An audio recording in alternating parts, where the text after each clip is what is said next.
બોલો સ્વામિનારાયણ ભગવાનની જય. શ્રી હરિ કૃષ્ણ મહારાજની જય.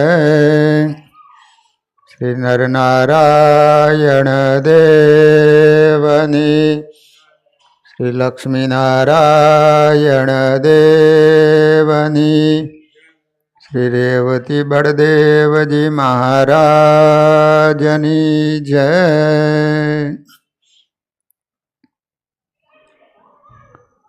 શ્રીમદ ભાગવતજીના 10મ સ્કંદની અંદર રહેલા લીલા પુરુષોત્તમ શ્રી કૃષ્ણ પરમાત્માના દિવ્ય લીલા ચરિત્રોની કથા સુખદેવજી મહારાજ પરીક્ષિત રાજાને સંભળાવી રહ્યા છે. ભગવાને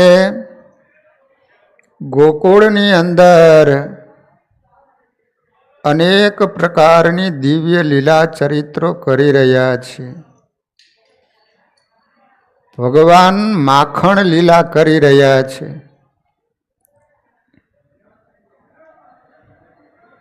ગોકુળમાં એક માધવી નામની ગોપી હતી.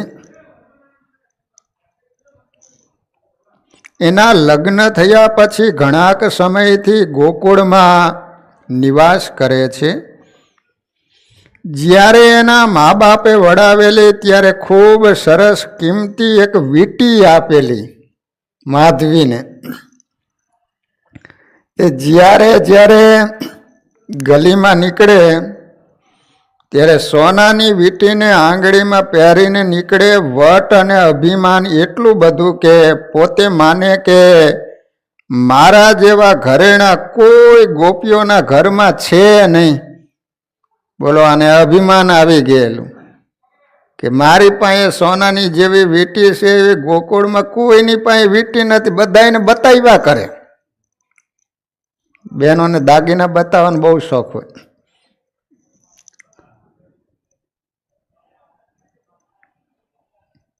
આવો સતત એના મનમાં રોફ રહ્યા કરે. લાલાએ વિચાર કર્યો કાલે માધવીનું કંઈક કરવા દે.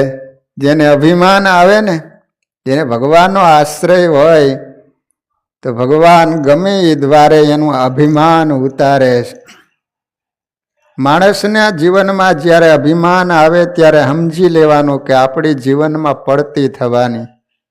અભિમાન આવે એટલે એનો નાશ થવાનો. પણ તમને ભગવાનનો આશ્રય હશે તો ભગવાન એન કેન પ્રકારે તમારું અભિમાન ઉતારશે. જો ભગવદ આશ્રય નહીં હોય અને ભગવાનથી વિમુખ હશે ને અભિમાન આવશે તો ચોક્કસ એનો નાશ થશે.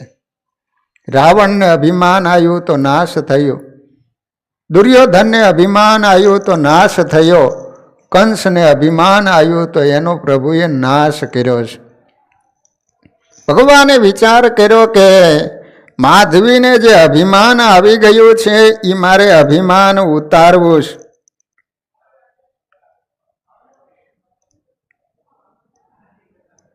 બે કામ થશે. બાળકોને પેંડા મળશે અને માધવીનું અભિમાન દૂર થશે.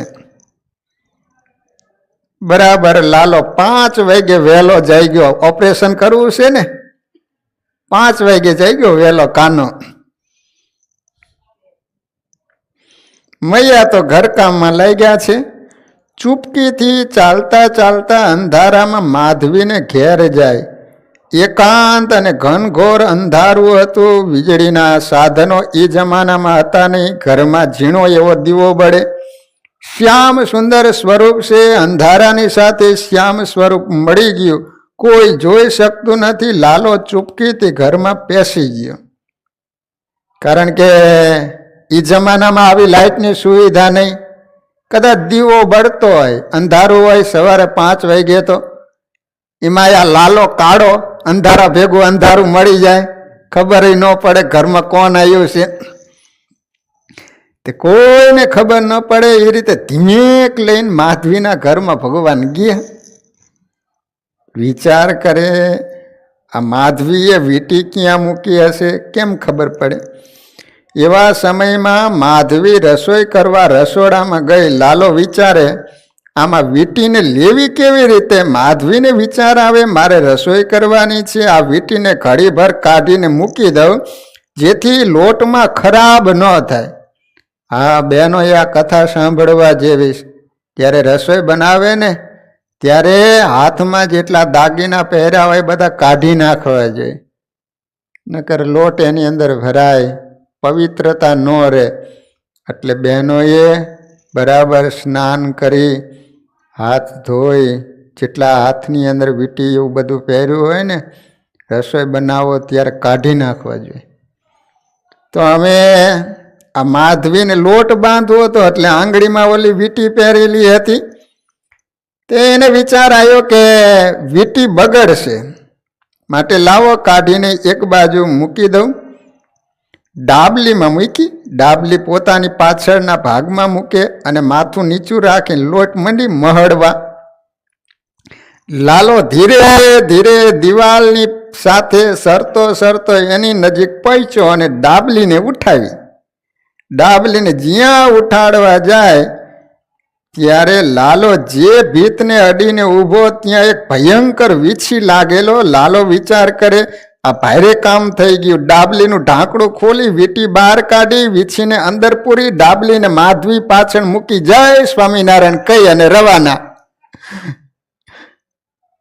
ઝેરનું મારણ ઝેર જ છે ને.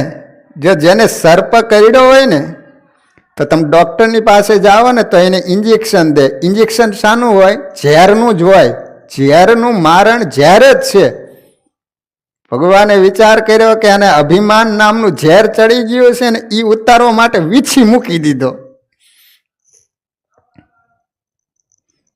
માખણ લીલા સમજાવવા માગે છે કે જ્યારે વ્યક્તિને પોતાની પાસેના પદાર્થનું અભિમાન આવે છે ને ત્યારે પદાર્થ નાશ પામી જાય છે.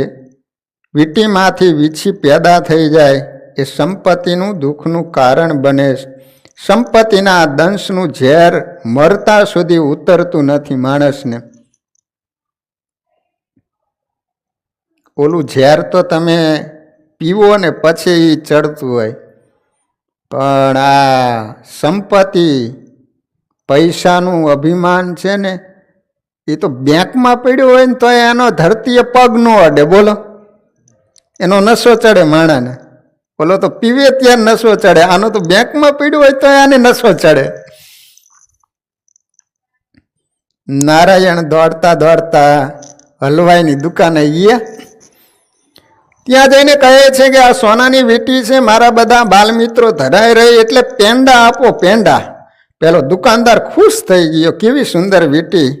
તે પુષ્કળ મીઠાઈ આપે, બધા બાળકોને ભેગા કરી. લાલો કે મિત્રો આ પેંડા જવો, હવે માનશો ને કે લાલાના જન્મ નિમિત્તના પેંડા ખાધા છે. મિત્રો લાલાને કહેતા હતા કે લાલા તારીમાં એવી લોભણી છે કે તારો જન્મ થયો ને તો પેંડાય નહોતા વેચ્યા. બોલો, પતાસાય નહોતા આપ્યા. તો લાલા કે જો મારા આ જન્મ નિમિત્તના પેંડા ખાઓ ધરાય ધરાય. હવે લગ્નના પણ હાયરો હાર ખાઈ લઈ જાઓ.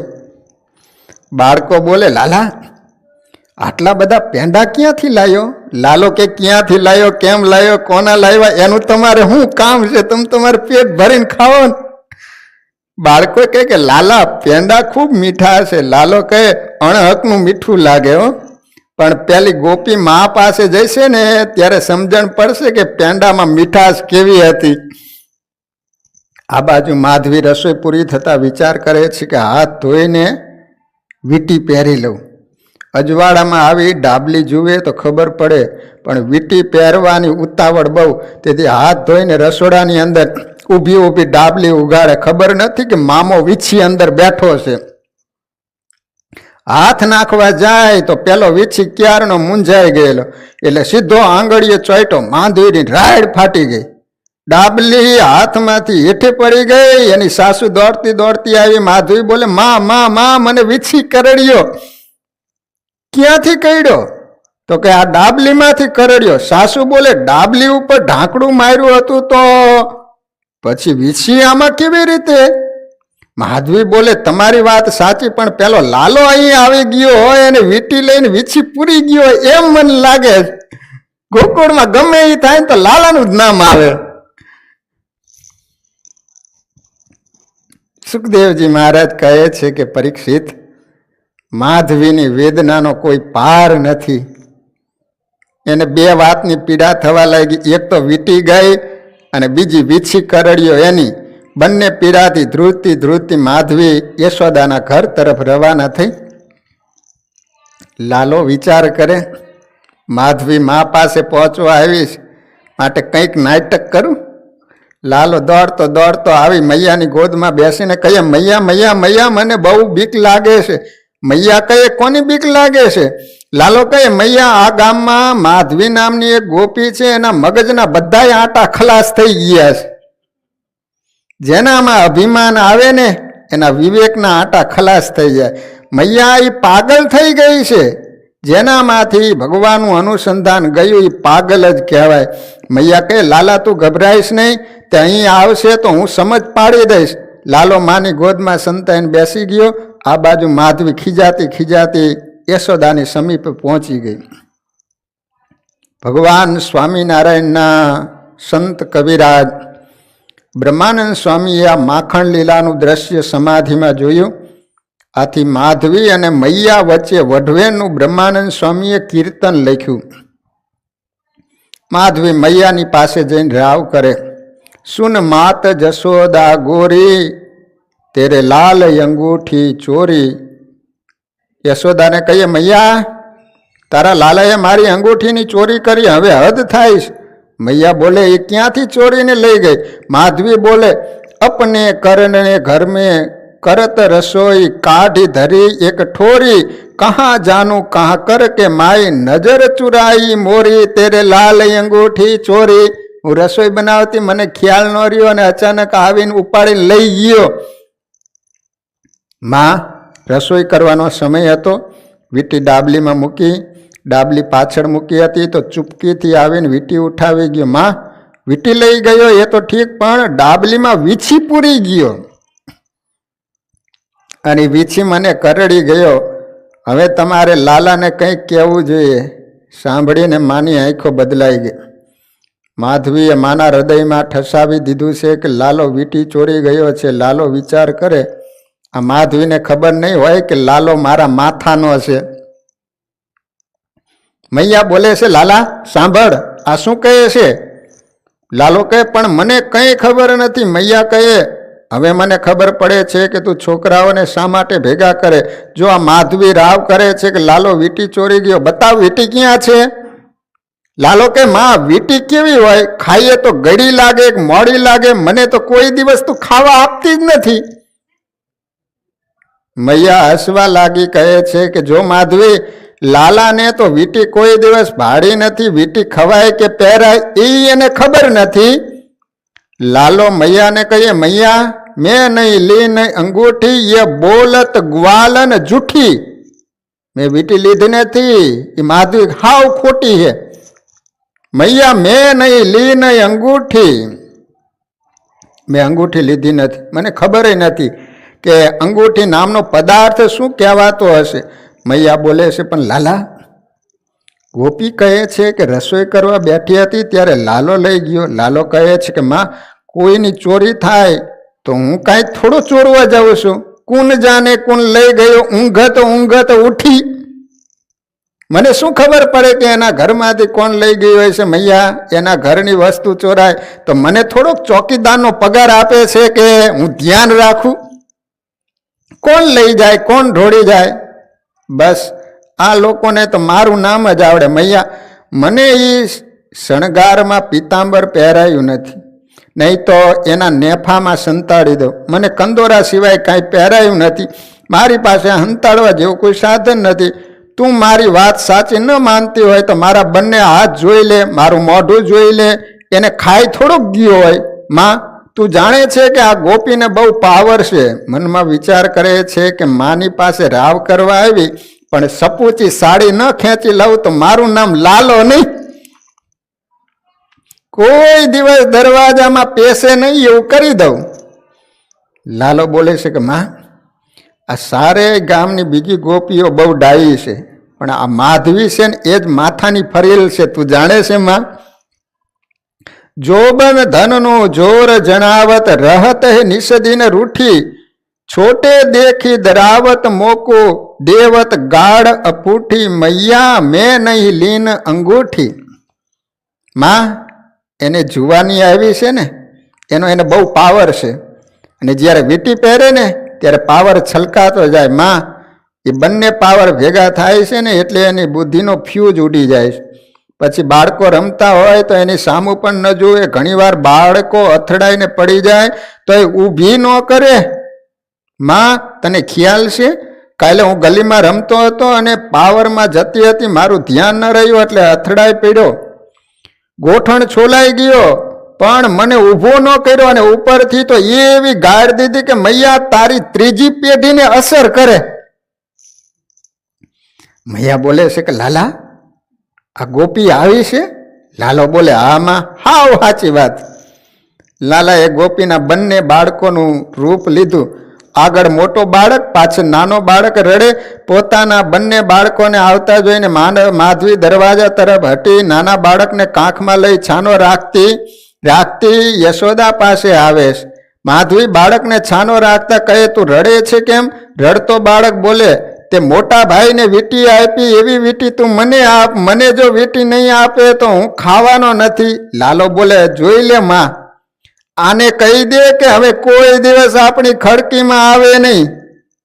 માધવી શરમાઈ ગઈ. બાળકે ગજવામાંથી વીંટી કાઢી માધવી સામે ધરી. ભગવાને એના છોકરાનું સ્વરૂપ ધારણ કર્યું, અને એ જ નાનો છોકરો આગળ પાછળ માને કહે છે કે માં, મોટા ભાઈને તે વીંટી આપી એવી તો મને તે આપી નહીં.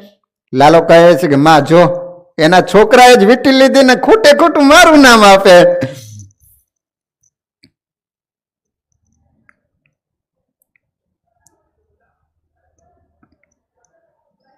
હું તો નાનો ભાઈને નહીં આપું, આ વીંટી તો હું રાખવાનું. માધવી પૂછવા પણ ન રહી કે ખિડકીની બહાર જાવું કે નહીં. લાલાને થયું એકનું તો હંમેશને માટે ફાઇનલ થયું. હવે આ કોઈ દિવસ ખડકીમાં દાખલ થશે નહીં, અને કંઈ કહેશે તો મૈયા સાચું માનશે નહીં. માટે હવેથી એક કામ કરું કે એક ગોપીને પકડીને કોઈ દિવસ રાવ કરવા આવે નહીં એવી કરી દઉં. માધવી શર્મિંદી બની ગઈ, ઘરની બહાર નીકળી. ત્યાં સામેથી પ્રભાવતી નામની ગોપી ચાલી આવે. માધવીને જોઈને કહે છે કે માધવી, તું આટલી બધી શર્મિંદી કેમ દેખાય છે? માધવી બોલે, ગરબડ થઈ ગઈ, કંઈ સમજાતું નથી કે વીંટી ખરેખર પેલો લાલો લઈ ગયો હતો અને મારા છોકરાના ખીચામાંથી ક્યાં આવી ગઈ એની ખબર પડી નહીં. ઠપકો આપવા યશોદાને ઘેર ગઈ હતી, પણ હવે મારું ઘર આઘું થઈ પડ્યું. પ્રભાવતી બોલે છે, માધવી તું ભોળી છું એટલે જ લાલો તને છેતરી ગયો. મારો જો કાંઈ ચાળો કરે ને તો ખબર પાડી દઉં. બાળકોએ જઈને લાલાને વાત કરી કે પેલી પ્રભાવતી બહુ પાવર કરે છે. લાલો કહે, તમે જઈને કહી આવો કે કાલે તારો વારો. બાળકોએ પ્રભાવતીને ચેલેન્જ આપી છે કે કાલે તારું ઘર ફાડવાનું છે. પ્રભાવતી સવારમાં જાગી, દહીંનું વલણું કરી માખણ મટુકીમાં ભરી લાલો પહોંચી ન શકે એમ ઊંચે સિક્કા ઉપર મૂક્યું. લાલો કે મિત્રો, પ્રભાવતી જ્યારે પાણી ભરવા બહાર જાય ત્યારે સમાચાર આપજો. પાણી યમુનાજીએ ભરવા જવું પડ્યું. પ્રભાવતી અને માધવી પાણીનું બેડું લઈને યમુનાજી તરફ ગઈ એટલે બાળકોએ સમાચાર આપ્યા કે પેલી ઘરમાંથી બહાર ગઈ. ગ્વાલ બાલ મિત્રોની મંડળી લઈને જગતનો માલિક પ્રભુ બાલકૃષ્ણલાલ પ્રભાવતીના ઘરમાં બેઠો. ચોકમાં ગાયો બાંધી, બાજુમાં વાછરડા બાંધ્યા છે. લાલો બાળકોને કહે, આ વાછરડા છોડી મૂકો, ભલે દૂધ પીવે, આજે ધર્મનું કામ કરો, વાછરડા રાજી થશે અને આપણને પુણ્ય મળશે. લાલો આજે પરબારો ધર્માદો કરે છે. ઘણાની આદત હોય છે કે પરબારો ધર્માદો કરવાનું મળે તો ચૂકે નહીં. બધા વાછરડાને છોડી મૂક્યા. લાલો ઘરની અંદર જાય. બાલકૃષ્ણલાલ જુએ છે તો ક્યાંય ગોપી દેખાતી નથી, માખણ પણ દેખાતું નથી. પ્રભાવતીની કથા આપણને સમજાવવા માગે છે કે જે ઘરમાં ભગવાનનું સ્વરૂપ નથી, જે ઘરમાં ઈશ્વર માટે જગ્યા નથી, એ ઘરને માખણ લીલા ઘર નથી કહેતા, પણ શમશાન કહે છે. લાલો કહે છે કે આના ઘરમાં ક્યાંય ભગવાનનું સ્વરૂપ જ નથી, તો આ ઘરને શું કહેવાય? મિત્રો કહે છે કે એને ઘર ન કહેવાય, એને શમશાન કહેવાય. લાલો બોલે છે કે મિત્રો, બધી ગોપીઓને ઘેર નારાયણનું સ્વરૂપ હોય છે. દરેક ગોપી નારાયણને વાસ્તે કંઈક ને કંઈક ઘરમાં રાખે. આ પ્રભાવતીના ઘરમાં નારાયણનું સિંહાસન નથી, આ ઘરમાં મારા માટે કાંઈ નથી. તો પછી મિત્રો, જ્યાં નારાયણનું સ્વરૂપ ન હોય એને ઘર કહેવામાં આવતું નથી, એ ઘરને તો શમશાન કહેવામાં આવે. માટે આ પ્રભાવતીનું ઘર શમશાન જેવું છે. માટે મિત્રો, આ ઘરમાં એકી બેકી કરો. શમશાનમાં શું કરવાનું હોય? તો કે એકી બેકી કરો. સારું, એ પ્રભાવતીનું ઘર બગાડી માર્યું. બાલકૃષ્ણલાલ બોલે, મિત્રો, આ ગોપીઓએ માખણ ક્યાં મૂક્યું હશે? વેણી માધવનું ધ્યાન ઉપર સિક્કા ઉપર ગયું. તેણે કહ્યું, આ સિક્કામાં કદાચ હોય. લાલો કહે, ત્યાં પહોંચવું સી રીતે? શ્રીદામાને લાલો કહે, તમે ગોઢલી ભેર થઈ જાઓ, તમારા માથે હું ચડી જાઉં. શ્રીદામા ગોઢલી ભર થયો. બાલકૃષ્ણનું નાનું સ્વરૂપ છે, સિક્કા સુધી પહોંચી શકતા નથી. લાલો બોલે, મિત્રો, આ સિક્કું બહુ અધર છે, હું પણ આંબી શકતો નથી. વિચાર કરો, લોભી અને અભિમાનીનું ધન ઈશ્વર લેવા ધારે ને તોય ટૂંકો પડે, તો આપણાથી તો લેવાય જ કેમ? જેમ સિંહ જીવતો હોય ત્યાં સુધી એની મૂછ કોઈ લઈ શકતું નથી, સર્પ જીવતો હોય ત્યાં સુધી એનો મણી કોઈ લઈ શકતું નથી, સતી સ્ત્રી જીવતી હોય ત્યાં સુધી એનું શિયળ કોઈ લૂંટી શકતું નથી, એમ લોભી માણસ જીવતો હોય ને ત્યાં સુધી એનું ધન કોઈ લઈ શકતું નથી. આ બધું મેરા પછી જ મળે. લાલો પણ પ્રભાવતીનું માખણ આજ લઈ શકતા નથી.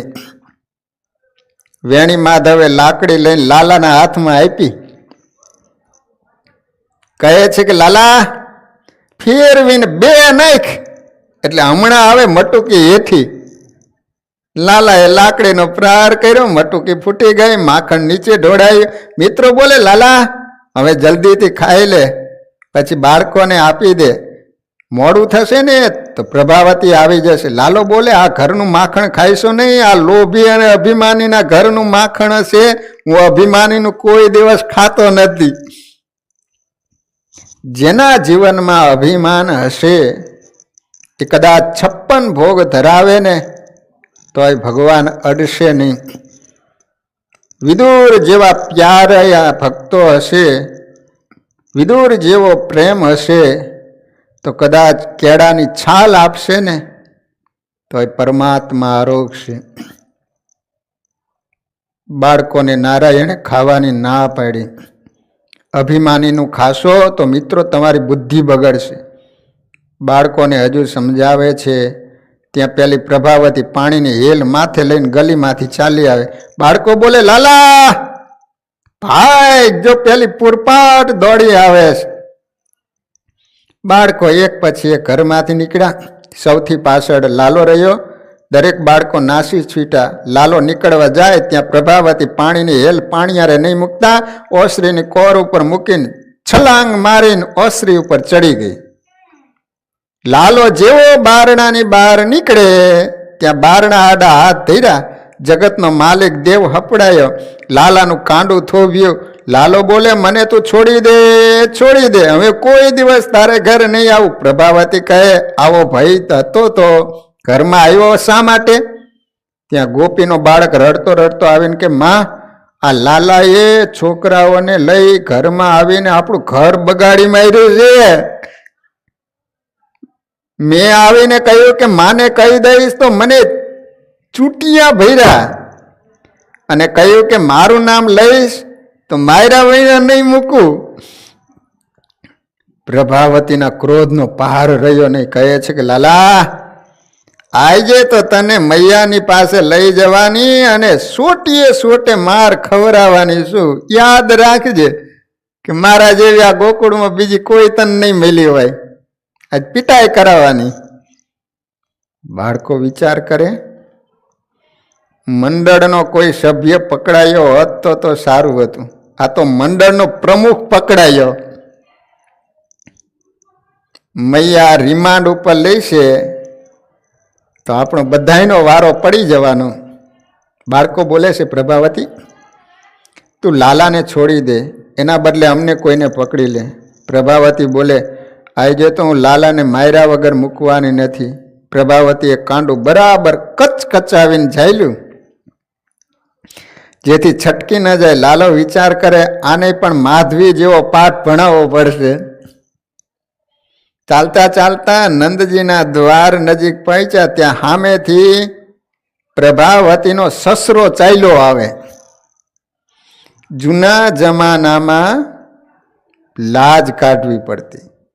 સુધરેલ જમાનામાં લાજ કાઢી પણ માથા ઉપરથી હપુચી કાઢી નાખી. સામેથી શ્વશુરને આવતા જોઈ પ્રભાવતીએ લાજનો ઘૂમટો તાણ્યો. અત્યારના જેવી નાયલોનની સાડી હોત તો કંઈક થોડુંક દેખાય, પણ ગોપીની ઓઢણી ખૂબ જાડી હતી. જાડી ઓઢણીનો ઘૂમટો તાણવાથી હપુચું દેખાતું બંધ થઈ ગયું. લાલો વિચારે, હવે મારું કામ પૂરું કરી લઉં. લાલાએ પ્રભાવતીના બાળકનું રૂપ લીધું અને બીજા સ્વરૂપે દોડતો દોડતો આવી મૈયાની ગોદમાં બેસી ગયો. બોલે છે, માં, પ્રભાવતી નામની ગોપી છે ને, એનું મગજ હાવ ખસી ગયું છે, એ ગાંડા જેવી થઈ ગઈ છે. મૈયા બોલે, લાલા તું ધ્રુજે છે કેમ? લાલો કહે, ગાંડી મારી પાછળ થઈ હતી, માંડ માંડ ઘરની અંદર આવ્યો. જેનું હોય એનું કાંડું ઝાલી તું ચોર છે, તું ચોર છે એમ કર્યા જ કરે છે. માં, એ મારી પાછળ પડી હતી, મને બહુ બીક લાગે છે. મૈયા બોલે, લાલા તું તારા રૂમમાં ચાલ્યો જા. લાલો બોલે, પણ માં, એ હમણાં જ અહીંયા આવશે, તારા હાથમાં કઈ હથિયાર પણ નથી, લાકડી લઈને બેસી જે. બાલકૃષ્ણ લાલ રૂમમાં ચાલ્યા ગયા. યશોદાજી બેઠા છે. પ્રભાવતીએ ઘૂમટો તાણ્યો છે. આમાં ગરબડ થઈ ગઈ. એ કંઈ જાણતી નથી. એ તો માને છે કે મેં લાલાનું કાંડું પકડ્યું. પ્રભાવતી ખીજાતી ખીજાતી યશોદા સમીપે આવે. ભગવાન સ્વામિનારાયણના સંત બ્રહ્માનંદ સ્વામીની આ દ્રશ્ય સમાધિમાં જોયું ત્યારે ગઢપુરમાં લીમડા નીચે પ્રભુને કહે છે, કૃપાનાથ, તમારી આ બાળ લીલા યાદ કરો.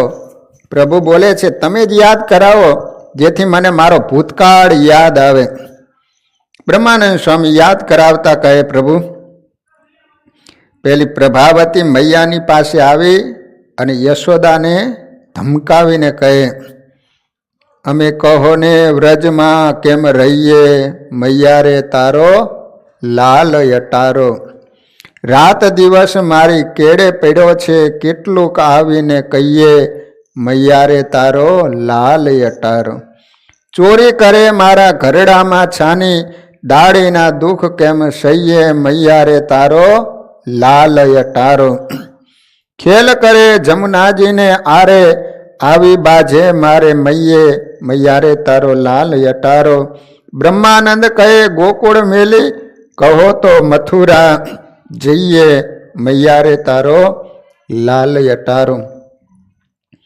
ફરિયાદ કરતા અંતમાં પ્રભાવતી બોલે, મૈયા, હવે એટલી બધી ગળે આવી ગઈ છું કે તમે લાલાને કબજામાં ન રાખી શકતા હોય ને તો અમે મથુરા ચાલ્યા જઈએ.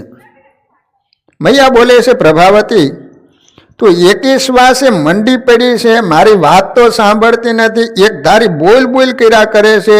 તું એનું કાંડું પકડીને એકવાર મારી પાસે લાવ, એને માર્યા વગર નહીં મૂકું. પ્રભાવતી કહે, આજે તો એને પકડીને લાવી. લાલાએ બારણું ખોલી નાખ્યું છે અને મૈયાની ગોદમાં બેસી બોલે છે, માં, હું નહોતો કહેતો કે એ ગાંડી થઈ ગઈ. પોતાના છોકરાનું કાંડું થોભીને કહે, હું લાલાને લાવી છું. મૈયા બોલે, પ્રભાવતી, ઘૂમટો કાઢીને જોતો ખરી, મારો લાલો તો ક્યારનો ઘરમાં બેઠો છે, કાંડું તો તે તારા છોકરાનું જાયલું.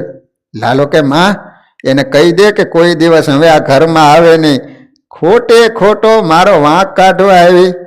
પ્રભાવતી શર્મિંદી બની ગઈને બોલે છે, મૈયા સાચું માન કે ન માન, મેં બરાબર લાલાને જાયલો હતો, પણ ઘૂમટો ટાણ્યા પછી કઈક ગડબડ થઈ ગઈ. શર્મિંદી બનેલ પ્રભાવતી પાછી હટી ગઈ. બહાર જાય ને તો પોતાના છોકરાનું રૂપ અદ્રશ્ય થયું અને બાલકૃષ્ણ સામે આવી ગોપીનો હાથ ઝાલીને કહે, કાં પ્રભાવતી, કેમ થયું? આજથી કહું દઉં કે હવેથી મારા ઘરે આવીશ કે મારું કાંડું પકડીશ કે માની પાસે રાવ કરીશ. આજે તારા દીકરાનું રૂપ લીધું, પણ હવેથી મારું કાંડું ઝાલીશ તો તારા ધણીનું રૂપ લઈ લઈશ.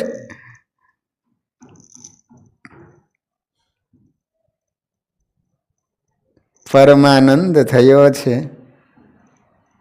ભગવાન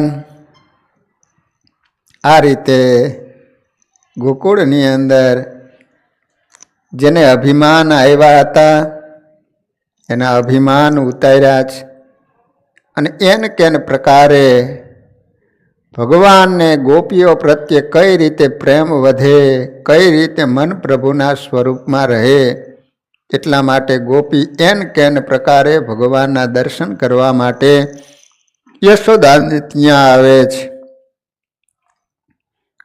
ગોકુળમાં એક લલિતા નામની ગોપી રહેતી હતી. લલિતા નામની તે વિચારે છે કે લાલો મારા ઘરમાં આવતો નથી, પણ જો આવે ને તો એને મારા ઘરમાં પૂરી રાખું અને પછી યશોદાજી અને બધાને બોલાવી લાવું અને બતાવું. એક વખત એ જળ ભરવા ગઈ હતી અને ઘેર આવીને જોયું ને તો લાલો એની મંડળી સાથે માખણ ખાય છે. એને વિચાર્યું આ તક સારી છે, એટલે એને બહારથી દરવાજો બંધ કર્યો. લાલો દોડતો દોડતો આવ્યો અને કહે છે કે દરવાજો ઉઘાડ. ત્યારે લલિતા કહે છે કે આજે હું તારી ફજેતી કરીશ. તે બધાને બોલાવવા ગઈ, પણ ઉતાવળમાં એ ભૂલી ગઈ કે એનો પતિ પણ ઘરની અંદર આજે રજા હોવાથી જમીને સૂતેલો છે. લલિતાએ લાલાને ઘરમાં પૂર્યો એનો વાંધો નહીં, પણ જગતને કહેવા ગઈ તે ખોટું હતું. જે જાહેર કરે છે કે મેં લાલાને પકડ્યો છે એની જ ફજેતી થાય. મનુષ્ય કરે છે ઓછું અને જગતને બતાવે છે વધુ. અંદરથી કંચન કામિનીમાં ફસાયેલો હોય પણ બહારથી ભક્તિનું નાટક કરે. સંતો ભક્તિને ગુપ્ત રાખે, જગતને એવું બતાવે છે કે પોતે સંસારમાં ફસાયેલા છે. લાલાએ વિચાર્યું કે હવે શું કરીશું. રસોડાની બારી ખુલ્લી હતી, તે ઠેકીને યશોદાજી પાસે આવ્યા અને માને કહે છે કે માં, આજે કોઈ ઘેર કહેવા આવે તો કહેતી નહીં કે લાલો ઘરમાં, તું જાતે જઈને જોઈ આવજે કોણ તોફાન કરે છે અને કોણ સાચું છે. આ બાજુ લલિતાનો ધણી ઊંઘમાંથી જાગ્યો. એને બેકી લાગેલી, ઘરે બહારથી બારણું બંધ, એનું મગજ ગયું છે. લલિતા બધાને બોલાવીને ઘેર આવી અને બારણું ખોલ્યું કે એનો ધણી લાકડી લઈને તૈયાર ઊભો હતો. લલિતાનું એને સ્વાગત કર્યું. કનૈયાના આવા તોફાનો જોઈને છેવટે ગોપીએ યશોદાને કહ્યું કે માં, તમે ગણપતિની બાધા રાખો. ગણપતિ બુદ્ધિ સિદ્ધિના માલિક દેવ છે, એ કનૈયાની બુદ્ધિ સુધારશે. એટલે યશોદાએ ગણપતિની બાધા રાખી. કનૈયાએ વિચાર્યું કે મારે ગણપતિનો મહિમા વધારવો. એટલે મંડળીના બધા બાળકોને કહ્યું કે આપણે હમણાં કોઈ પ્રવૃત્તિ કરવી નથી. લાલો હવે ઘરની બહાર પણ નીકળતો નથી. યશોદા માને છે કે ગણપતિ દાદાએ મારા લાલાની બુદ્ધિ સુધારી. એક દિવસ સખાઓથી શ્રી કૃષ્ણ છૂટા પડ્યા અને યમુનાના કિનારે આવ્યા. યમુનાજીની સુંદર ચીકણી માટી જોઈને એ માટી ખાવાનું એને મન થયું અને માટી ખાવા લાગ્યા. બળદેવજી જોઈ ગયા અને યશોદાને ફરિયાદ કરી કે માં માં માં લાલાએ માટી ખાધી.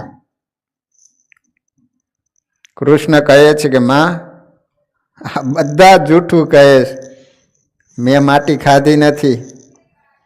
લાલાએ માટી ખાધી નથી, પણ વ્રજ રજ ખાધીશ. વ્રજ રજ એ માટી નથી.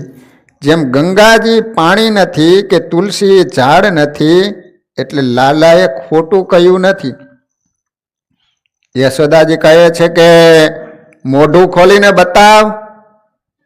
લાલજીએ મોઢું ખોલ્યું તો યશોદાજીને લાલાના મોઢામાં વિશ્વ કહેતા બ્રહ્માંડના દર્શન થયા.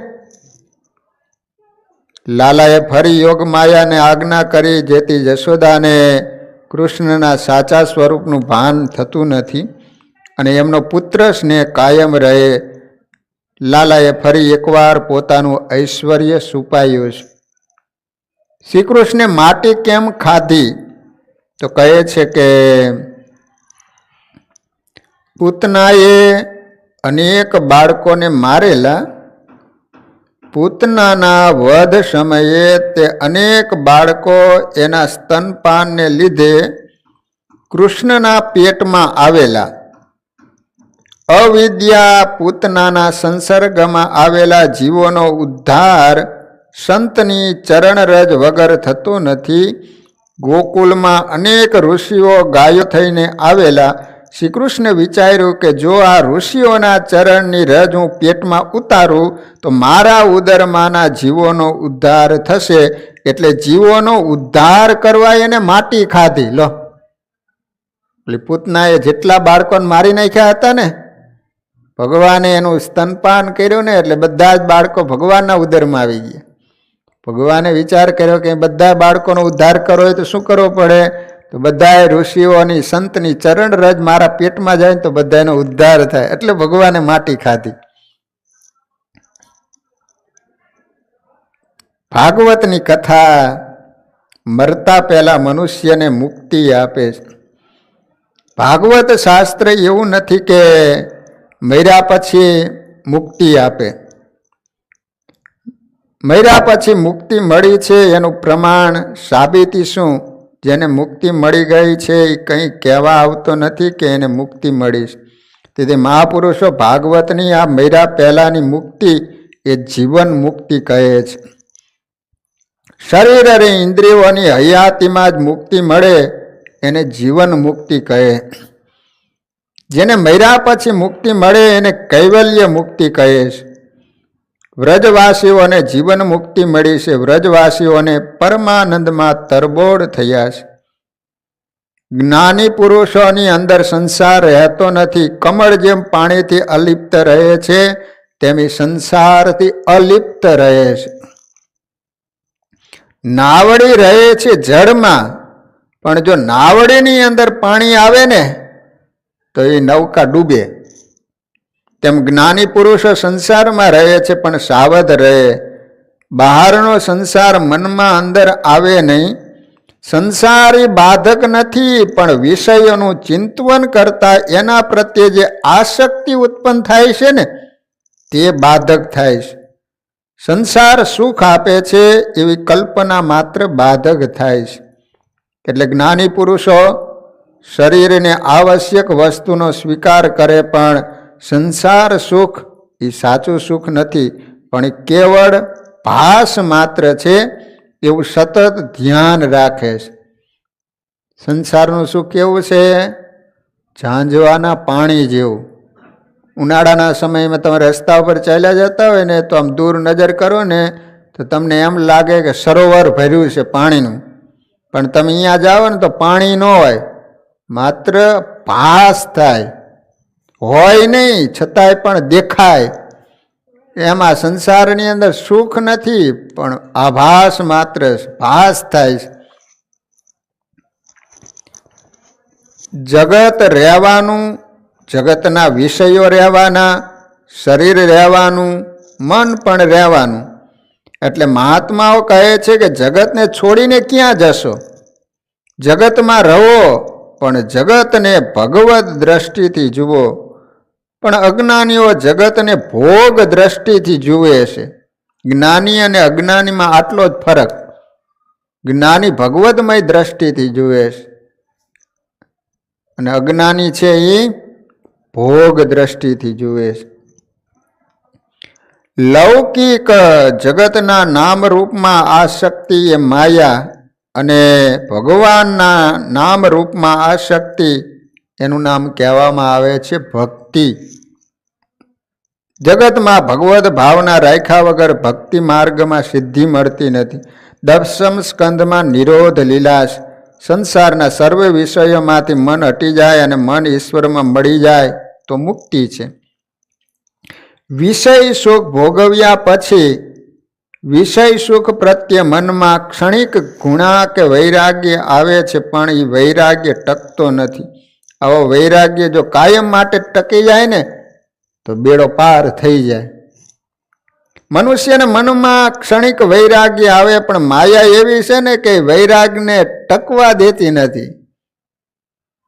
જો માણસ મરી ગયો હોય ને પછી બધા માણસો ભેગા થયા હોય, એ રડતા હોય, નનામી કાઢે અને ચિતા ઉપર એને હુડાયો હોય અને જ્યારે અગ્નિ મૂકવામાં આવે અને તમે જુઓ એ રીતે ભડભડ કરતું એ આગમાં શરીર હળગતું હોય ને ત્યારે આપણને 2 મિનિટ વિચાર આવે કે બસ આ જ રીતે મરી જવાનું, ભગવાન ભજી લેવા જોઈએ. એ વખતે આપણને વૈરાગ્ય તો આવે, પણ ક્યાં સુધી વૈરાગ્ય રે? સ્નાન ન કરો ત્યાં સુધી. સ્નાન કરીને ઘરે આવે જય સ્વામિનારાયણ, પાછું હતું એવું ને એવું. પણ એ કાયમ ટકતું નથી. જો કાયમ ટકી જાય ને તો માણાનો બેડો પાર થઈ જાય. મનની વિશેષ કાળજી રાખવાની. શરીરના મરવાથી મુક્તિ નથી. પૂર્વ જન્મના શરીરનો નાશ થયો છે, પણ પૂર્વ જન્મના મનને લઈને આ જીવાત્મા આવ્યો છે અને જીવાત્મા જાય ત્યારે એની સાથે મન જાય છે. તમારું મન કેવું છે એ પ્રમાણે તમને મુક્તિ મળે. જ્યાં સુધી મનની અંદર જગત સંબંધી ઘાટ સંકલ્પ એક પણ થાય ને ત્યાં સુધી ભગવાનથી ઘણું છેટું રહેવાનું. હાવ મન નિર્વાસનિક બની જાય, જગતનો એક પણ ઘાટ સંકલ્પ ન થાય, સમજી લેવાનું કે જીવતા આપણને મુક્તિ મળી ગઈ છે. સમજી લેવાનું કે આપણે ભગવાનના ધામમાં જ બેઠા છે. જીવાત્મા જાય ત્યારે એની સાથે મન જાય છે. શરીર તો અહીંયા પડ્યું રહે છે ને, મન હારે જાય છે. સંસારની કોઈ પણ વસ્તુ મર્યા પછી સાથે આવવાની નથી. સ્ત્રી પુરુષ કુટુંબ કોઈ સાથે આવશે નહીં, પણ માત્ર એક મન સાથે રહે. જે સાથે જાય છે માટે મનની કાળજી રાખવાની જરૂર છે. સંસારની કોઈ વસ્તુ બગડી જાય તો બીજી મળે, પણ મન બગડી જાય છે તો એ બજારમાંથી મળે નહીં. ઘરનું કામ કરતા કરતા જેમ માતાઓ બાળકને સાચવે છે ને, એમ સંસારના કાર્યો કરતા મનને સાચવવું જોઈએ. સાચવવું જોઈએ એટલે એને વિષયો તરફ જવા દેવાનું નથી. ગીતામાં શ્રી કૃષ્ણ કહે છે કે મારો અંશ જીવાત્મા છે, તે સત્વ રજ અને તમસ માયામાં સ્થિર થઈને મન સહિત 5 ઇન્દ્રિયોનું આકર્ષણ કરે છે અને વિષયોને ભોગવે છે. એટલે મન મનુષ્યના મર્યા પછી પણ એની સાથે જ રહે છે. આ રીતે ઉપર જોયું એમ શરીર મરે છે પણ મન મરતું નથી. પણ આ જ મન જો ભગવાન સાથે એક થઈ જાય તો એ મન મરે છે. મન મરે તો મુક્તિ મળે. આત્મા એ મનનો ગુરુ છે. આત્મા તો સદા મુક્ત જ છે. મુક્તિ મળે છે મનને. લાડુમાં ઝેર છે એમ કોઈ કહે તો લાડુ કોઈ ખાશે નહીં. એમ મનને સમજાવવાનું કે વિષયોમાં ઝેર છે, તું તે ખાઈશ નહીં અને ખાઈશ ને તો દુઃખી થઈશ. સંસારના વિષય સુખમાં દોષ દ્રષ્ટિ રાખવાની છે. યોગીઓ આત્મા પરમાત્મા સ્વસ્વરૂપમાં મનનો લય કરે એટલે મુક્ત થઈ જાય છે. મનને કોઈ વિષય ન આપો તો વિષયોના ત્યાગથી મન મરે છે. જેમ દીવામાં તેલ ખૂટી જાય એટલે દીવો શાંત થાય, એમ મનમાં સંસાર ન રહે ને તો મન શાંત થઈ જાય. પણ આપણે તો મન જે માગે એ આપીએ છીએ ને, એટલા માટે મન મરતું નથી. જો મનને કોઈ આધાર જોઈતો હોય તો શરૂઆતમાં તે મનને પ્રતિકૂળ સ્થિતિમાંથી હટાવી અનુકૂળ સ્થિતિમાં લઈ જવાનું. નિદ્રામાં મન કોઈ વિષય તરફ જતું નથી, એટલે કે તે નિર્વિષય બને અને જગત ભૂલાય છે, અને જેથી ઊંઘમાં સુખ અનુભવાય. સમાધિમાં પણ જગત ભૂલાય છે, પણ નિદ્રા અને સમાધિમાં તફાવત છે. સમાધિમાં સર્વ વિષયોમાંથી મન હટી જાય, ચિત્તવૃત્તિનો નિરોધ થાય અને મન પૂર્ણપણે નિર્વિષય થઈ જાય. જ્યારે ઊંઘમાં મન પૂર્ણપણે નિર્વિષય થતું નથી. સમાધિ અને ઊંઘ નિદ્રા એની અંદર આટલો ફરક. ઓલામાં પૂર્ણપણે મન હાવ નિર્વાસનિક થઈ ગયું હોય. શંકરાચાર્યે શિવ માનસ પૂજા સ્ત્રોત્રમાં કહ્યું છે કે આત્મા ત્વમ ગિરિજા મતિ સહચરા પ્રણામ શરીરમ ગૃહ પૂજા તે વિષયોપભોગ રચના નિદ્રામ સમાધિ સ્થિતિ. તમે મારા આત્મા છો, બુદ્ધિ પાર્વતી છે, પ્રાણ આપના ગણ પોઠિયા છે, શરીર તમારું મંદિર છે, સંપૂર્ણ વિષય ભોગોની રચના તમારી પૂજા છે. નિદ્રા સમાધિ તે સ્થિતિ છે. નિદ્રામાં સમાધિ જેવો આનંદ મળે, પરંતુ નિદ્રાના આનંદને તમસ આનંદ માન્યો છે. નિદ્રામાં સર્વનો વિનાશ થાય, પણ અહંકારનો વિનાશ થતો નથી. હું પણ અહમ બાકી રહી જાય. જ્યારે સમાધિમાં અહમ ભાવ ભૂલાઈ જાય, નામ રૂપ ભૂલાઈ જાય. સમાધિના બે પ્રકાર છે, જડ અને ચેતન. પ્રાણ અને અપાનને સમાન કરી પ્રાણાયામ દ્વારા યોગી મનને બળાત્કારથી વશ કરી પ્રાણને બ્રહ્મરંધ્રમાં સ્થાપે છે, જડ સમાધિ. વિશ્વામિત્રની જડ સમાધિ હતી. 60,000 વર્ષ તપ કર્યું છતાંય મેનકાને જોઈને મન લલચાયું હતું. જ્યારે મન પર બળાત્કાર કર્યા વગર એને પ્રેમથી સમજાવીને એને વિષયમાંથી હટાવી ભગવાનના ચિંતવન દ્વારા જગતને ભૂલવું, એ ચેતન સમાધિ છે. સમાધિ સહજ હોવી જોઈએ. એવી સહજ સમાધિ શ્રી કૃષ્ણ લીલામાં છે. કનૈયાની વાંસળી સાંભળી કૃષ્ણ કથાનું શ્રવણ કરતા, કૃષ્ણ કથાનું વર્ણન કરતા આંખો ઉઘાડી હોવા છતાં સમાધિ લાગે છે. ગોપીઓએ કદી નાક પકડીને સમાધિ લગાડવાનો પ્રયત્ન કર્યો નથી. ગોપીઓને તો આપોઆપ સમાધિ લાગે છે. આ કૃષ્ણ કથા એવી છે કે જગતમાં રહેવા છતાં અનાયાસે જગત ભૂલાય છે.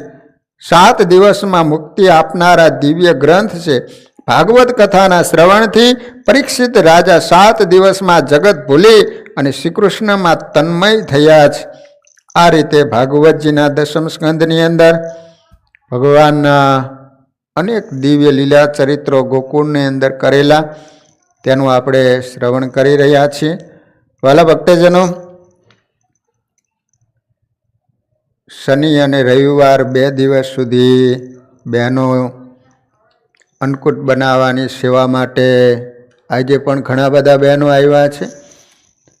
તો અમે જે કાંઈ થોડી ઘણી વસ્તુ બાકી રહી હશે તો એ પછી ગમે તે શનિવાર સુધીમાં પાછા બહેનો આવશે અને જે કાંઈ વસ્તુ હશે તે બધું જ પૂરું કરી આપશે.